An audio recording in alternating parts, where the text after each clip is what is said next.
बिस्मिल्लाहिर्रहमानिर्रहीम। अस्सलाम वालेकुम नाज़रीन, प्रोग्राम आगाज़ स्पेशल के साथ आपका खादिम हाफिज़ इरफान हाज़िर खिदमत है। इस वक्त मौजूद हूँ थाना मनावा के इलाका में। यहाँ पर जुल्म बर्बरियत की एक दास्तान रकम कर दी गई है। 7 साला मासूम मारिया, मासूम नन्ही कली को 3 से 4 दरिंदा सिफ्त जो अशख़ास हैं उन्होंने बेईमाना तरीके से बुला के बच्ची के साथ बदफेली कर डाली और बच्ची को जान से मार दिया। ये इस कदर दिल खराश वकूआ है कि बयान करते हुए भी दिल जो है वो हिल जाता है। मैं समझता हूँ कि कसूर में ज़ैनब नामी एक 7 साला बच्ची के साथ जो ज़्यादती हुई थी उसके बाद ये एक बहुत बड़ा इंसिडेंट है, एक बहुत बड़ा दिल खराश वाक़या सामने आया है। इसमें मीडिया को अपना किरदार अदा करना है, पुलिस को अपनी ज़िम्मेदारी का मुज़ाहरा करना है और जितने भी दिल रखने वाले अहले मोहब्बत और अहले दिल लोग हैं उनको इस पे गौर करना होगा। बच्ची के चचा लवाहकीन अहलो अयाल मेरे साथ मौजूद हैं, मज़ीद उन्हीं की ज़ुबानी जानेंगे। सर बताइएगा, एक तो सबसे पहले आगाज़ टीवी की टीम आपके दुख में बराबर की शरीक है, बड़ा ही दिल खराश वाक़या है, इसमें कोई शक नहीं है, आपके दुख में हम बराबर के शरीक हैं। क्या कहेंगे, इस कदर अफसोसनाक वाक़या पेश आया, आखिर शुरू से बताइएगा हुआ क्या, ये बेटी गई कहाँ, मामलात कैसे हुए और वो दरिंदा सिफ्त इंसानों के हाथों चढ़ कैसे गई? ये 4 बजे का टाइम था, अपने भाई के पीछे जा रहे थे। भाई इसका सोनी पुल पे नहाने के लिए जा रहा था, तो ये पीछे जा रही थी। एक की उम्र 4 साल है और एक की उम्र 7 साल है। ये दोनों जा रहे थे। फिर भाई ने इसको पैसे दिए कि जाओ चीज़ी ले लो, मेरे पीछे ना हो। वो बच्चे हैं ना, वो भाई के पीछे ज़िद करने लगे, चले गए। भाई कोई 10-15 कदम आगे था और ये पीछे थे। ये भाई जो है ना नहाने के लिए स्विमिंग पूल पे जब टर्न हुआ है, अंदर गया, तो ये बहनें बाहर गेट पे रुक गई थी। जब गेट पे रुक गई तो वो नहाने लगा भाई। ये जो अली रज़ा लड़का था ना, इसके साथ दोस्त थे, 2 थे, 3 थे या 4 थे। इन्होंने उसको इशारा करके कहा कि इधर आओ मेरे पास। जब ये अंदर गया तो वो नहा रहा था भाई, उसने देखा मेरी बहनें भी दोनों अंदर आ गई हैं। इसमें से ना वो भाई ने ध्यान किया कि भाई मेरी बहनें भी दोनों अंदर आ गई हैं, तो जो उन्हें वो नहाने लग पड़ा दोबारा। 4 से 5 मिनट तक जब उन्होंने दोबारा देखा तो एक बहन उधर खड़ी थी, दूसरी गायब हो गई थी। जब दूसरी गायब होगी, वो बाहर आया, उन्होंने पूछा कि भाई दूसरी मारिया किधर है। उसने कहा वो तो लड़के उसको अंदर ले गए हैं वॉशरूम की तरफ। कौन लड़के कौन थे ये जिनका आप बताना चाह रहे हैं कि स्विमिंग पूल में वो बच्चा नहाने के लिए गया है, मारिया का भाई? अच्छा, देखता है कि मेरी बहन जो है वो पीछे आई थी मेरे, लेकिन अभी नज़र नहीं आ रही है। पूछने पे पता चलता है कि वो यहाँ पे मौजूद ही नहीं है।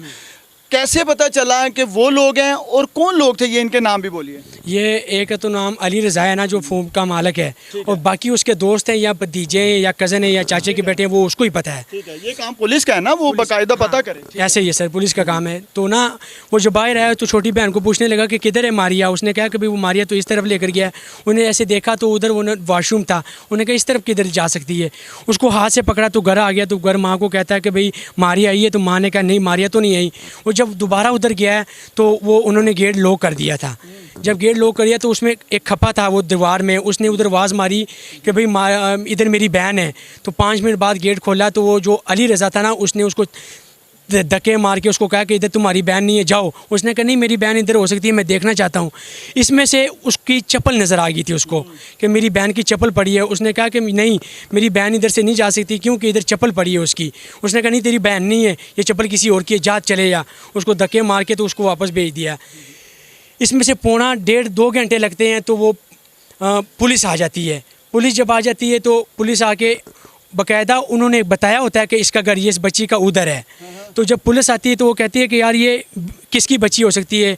तो जब मेरा भतीजा है उस लड़की का भाई, वो कहता है ये तो मेरी बहन है। उसने कहा तुम्हें नहीं पता ये 2-3 घंटे से इस पूल में मर गई है, इधर डूब के मर गई है। अच्छा, ये जो वाक़या है ये आगे बाकायदा पुलिस उस बच्चे को बता रही है जी, मतलब पुलिस आगे बच्चे को बता रही है, जबकि आपको पुलिस को बताना चाहिए था। लेकिन कैसे पुलिस को कैसे पता चल गया पहले से? पुलिस को इसलिए पता चल गया था कि पुलिस ने 30-40 लाख रुपए खाया था उस टाइम। पुलिस जो है ना 30-40 लाख रुपए खाया, और जो अली रज़ा है ना उसका चाचू वकील है, उसके मशावरत से सब खिचड़ी उन्होंने खुद पकाई है और फिर खुद ही खाई है। फिर उन्होंने ऐसे बच्ची को उठा के तो हॉस्पिटल ले गए कि भाई नामालूम लावारसों में मुर्दा खाना में उनको जमा करवा दिया है। अच्छा, और आपको अभी तक फैमिली को पता ही नहीं है? नहीं पता। तो जब इधर भतीजों को पता लगा कि भाई वो हॉस्पिटल भी ले गए, भतीजा उस दौरान उधर गया है। जब उधर गया तो पुलिस ने DSP जो है जिसने इतनी बड़ी दाढ़ी रखी है, उसको ये नहीं पता कि भाई मैं भी बेटियों वाला हूँ। बस क्या करें, पाकिस्तान की पुलिस है कभी बिक भी जाती है और ख़ुद ही ये काम करवाती है। वो आगे भी इधर आती है, मंत्री रहती है, और उस रात भी जो इस बच्ची के साथ ज़्यादती हुई है उस टाइम भी ये पुलिस आई है, पुलिस ने सब काम किया है। SHO को भी पता है, DSP को भी पता है, और जब रिपोर्ट आ गई है तो DSP ने खुद अपने मुंह से ये बात की है कि हाँ आपकी बच्ची के साथ 3 से 4 लोगों ने ज़्यादती की है। ये DSP ने खुद कबूल किया? खुद कबूल किया, उस रात वकील को भी पता है। अच्छा, मुझे बराए मेहरबानी वो जो FIR हुई है इस वकूए की वो दिखाइए ज़रा, ताकि मैं अपने नाजरीन को वो पढ़ के सुना सकूं कि ये FIR क्या पुलिस की जानिब से दर्ज की गई है। मेरे साथ और भी लोग मौजूद हैं, उनसे भी जानने की कोशिश करेंगे, लेकिन इससे कबल मैं चाहता हूं कि आप तक जो है FIR का मतन पहुंचाऊं कि FIR का मतन क्या है। बेसिकली जो मैंने पढ़ा है इसमें बाकायदा मेंशन किया गया है कि मेरा भाई जो कि अपनी बहन को मारिया के साथ नहाने के लिए गया है। ये मतन मैं आपको मोटा मोटा करके ऐसा सुनाऊंगा कि आपको शायद कि ये सारा वकूआ समझ आ सके जो पुलिस ने मेंशन किया है, लेकिन उसके बाद असल हकाइक हैं क्या उस पर भी रोशनी डालते हैं। इसमें बाकायदा लिखा गया है कि मेरा भाई जो है वो पूल पे नहाने जाता है, पीछे जो है वो मेरी बहन जो कि छोटी बहन 5 साल की हमरा, लेकिन 2 बहनें जो हैं, एक 10 साल की और एक 5 साल की, जो कि इसके साथ हमरा चली जाती हैं, लेकिन वो पूल में जाने की बजाय बाहर खड़ी रहती हैं। मालिक जो है वो अली रज़ा, उसका नाम लिखा गया है मालिक का, ठीक है जी। अली रज़ा जो मुलज़म इस वक्त पुलिस ने जिसको नामज़द किया है वो अली रज़ा बताया जा रहा है। वो बाकायदा बच्चा बता रहा है कि मेरी बहन वहाँ पे जाती है और मैं नहा रहा हूँ, मेरी बहन बाहर खड़ी है, थोड़ी देर के बाद मैं देखता हूँ मेरी बहन नज़र नहीं आ रही है। मैं जब घर चला जाता हूँ कि शायद वो घर चली गई है, घर से पता चलता है कि मारिया घर नहीं आई है।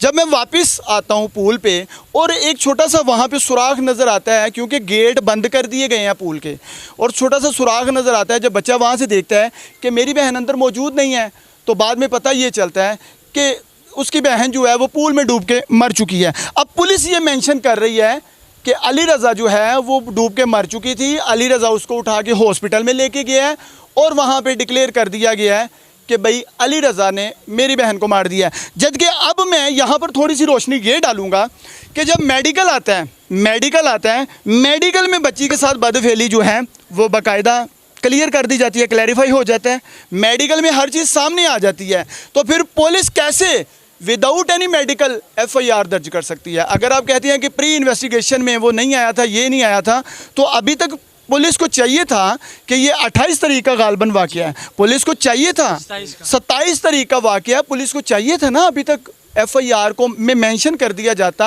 और ये जो 3 से 4 अफराद हैं जो बच्ची के साथ बदफेली करते हैं, जो साबित भी हो चुका है, जिसमें अली रज़ा जो है वो कह लें कि मरकज़ी किरदार है, उसके 2-3-4 दोस्त हैं, वो लोग बदफेली करते हैं बच्ची के साथ। बच्ची की गर्दन तोड़ दी जाती है, अस्तग़फिरुल्लाह रब्बी, उस छोटी सी मासूम कली की गर्दन तोड़ दी जाती है, उसकी टांग तोड़ दी जाती है, बाजू तोड़ दी जाती है, उसको पूल में फेंक दिया जाता है। इतना संगीन और दिलखराश वाक़या पेश आता है। तो ये सही कह रहे हैं ना, क्या पुलिस वालों की अपनी बेटियां नहीं हैं? क्या उनके दिमाग, उनके ज़मीर मर चुके हैं? अच्छा, मेरे साथ और भी अहल अयार और लवाहकीन मौजूद हैं। बताइएगा कि पुलिस की जानिब से अभी तक आपको सेटिस्फेक्शन के लिए क्या क्या कहा गया, क्या पुलिस आपके साथ तावन कर रही है? FIR तो जूँ की तू है सर। हमें तो सिर्फ तकरीबन 4 दिन हो गए, 27 तारीख से सिर्फ तसल्लियाँ लेते जा रहे हैं बस। ठीक है। तसल्ली के बाद तसल्ली, फिर तसल्ली, फिर तसल्ली, 4 दिन ऐसे गुजर गए हमारे साथ। जो मनार पाकिस्तान में आयशा का वाक़या आया था और एक दिन में 4000 लोगों को उठा लिया था उसने, सही। तो वो आयशा ने भी नहीं बताया था कि वो कौन कौन थे, उन्होंने खुद ही कर लिया था कि ये लोग वहाँ पे मौजूद थे। पुलिस के मुंह का कहना है कि ये वहाँ पर मौजूद है, तो हमने बेगुनाह को नहीं पकड़ा। वहाँ पे CCTV कैमराज की मदद ली गई, वहाँ पे CCTVs को पकड़ा गया, वहाँ पे पुलिस ने अपने तमाम असर रसूख, क्योंकि वहाँ पे अफसरान बाला की जानिब से एक्शन ले लिया गया था। यहाँ पर क्या गरीब की बच्ची थी, इसके लिए कोई बड़ा नाम जो है वो सिफारिशी नहीं था। 4000 लोग जब पुकार रहे थे कि हम बेगुनाह हैं, तो पुलिस का कहना था कि ये वहाँ पर मौजूद थे। और हमारी मारिया के साथ जो वाक़या हुआ वो सिर्फ 4 आदमियों के नाम हमने नामज़द किए मुल्ज़मात के। अगर 400 आदमी, 4000 आदमी पकड़े जा सकते हैं, तो हमारे 4 क्यों नहीं पकड़े जा सकते? कब इनका ज़मीर जागेगा? IG पंजाब का परवेज़ इलाही साहब से हम ये कहते हैं कि आपका ज़मीर कब जागेगा? क्या मारिया कोई गरीब घराने की थी इसलिए?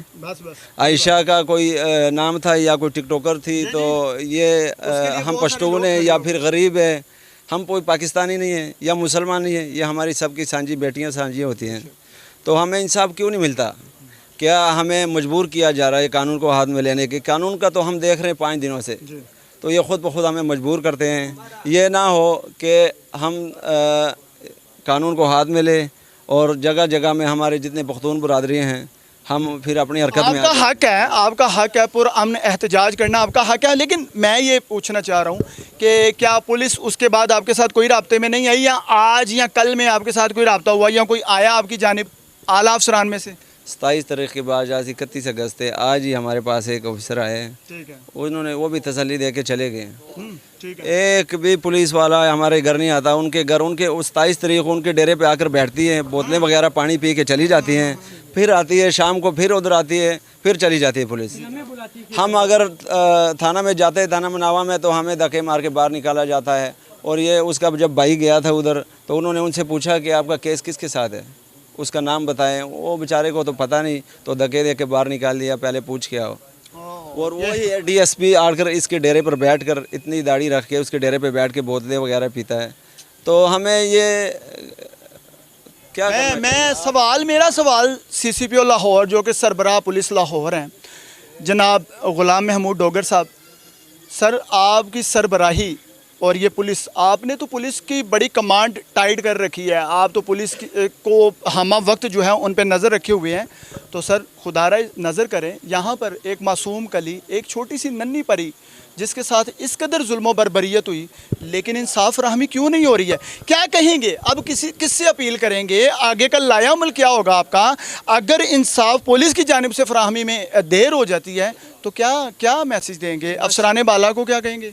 यही है ना कि भाई हम तो अभी वज़ीर आला पंजाब से हम यही कहते हैं कि भाई इस हमारे को इंसाफ चाहिए, हमारे को सब इदारे को हम कहते हैं कि हमारे साथ इंसाफ होना चाहिए। अगर इंसाफ नहीं होगा तो फिर हम खुद पठान जो है ना फिर अपना इंसाफ खुद ही ले सकते हैं, बस सिर्फ मजबूर हैं हम कहते हैं कि कानून को अपने हाथ में नहीं लेना, वरना कानून को अपने हाथ में लेता तो इनकी ईंटें भी बजा देता। देखिए शरीफ ख़ानदान है, ये शरीफ ख़ानदान है, 5 वक्त के नमाजी लोग हैं, वो कानून की पासदारी करना जानते हैं। अब जो कानून के रखवाले हैं, ज़िम्मेदारी ये अव्वलीन उनकी बनती है कि इनको इंसाफ की फराहमी हो, वरना पुरअमन एहतजाज करना इनका हक है। ये ऐवान बाला तक अपनी आवाज़ को पहुंचा सकें, अपनी उस नन्ही परी के लिए इंसाफ की फराहमी करवा सकें। DIG जो इन्वेस्टिगेशन है, DIG ऑपरेशन है, CCPO लाहौर हैं, वज़ीर आला पंजाब हैं, IG पंजाब हैं, उनके लिए ये लम्हा फ़िक्रिया है। अगर पुलिस अपनी मर्ज़ी से कवानीन बनाएगी, पुलिस अपने इख्तियारात का नाजायज़ फ़ायदा उठाएगी, या पुलिस सादा लो शहरियों के साथ इस कदर नाजायज़ और अपनी मर्ज़ी के कानून इनको सुनाएगी, कवानीन बनाने वाले इदारे हैं या आला अफसरान हैं, उनके लिए एक लम्हा फ़िक्रिया है। इसलिए मेरा ये बड़ा ही सिंपल सा मैसेज है कि इनके लिए इनका हक़ है, इनको इंसाफ फराहम किया जाए। वो बेटी वापस तो ना आ सकेगी, लेकिन अगर ये इस बेटी के लिए भगदड़ करेंगे इंसाफ की, तो कल को शायद बहुत सारी बेटियां ऐसे दरिंदा सिफ्त इंसानों से बच सकेंगी। इसी के साथ अपने मेज़बान हाफिज़ इरफान को इजाज़त दीजिए और देखते रहिए आगाज़ TV।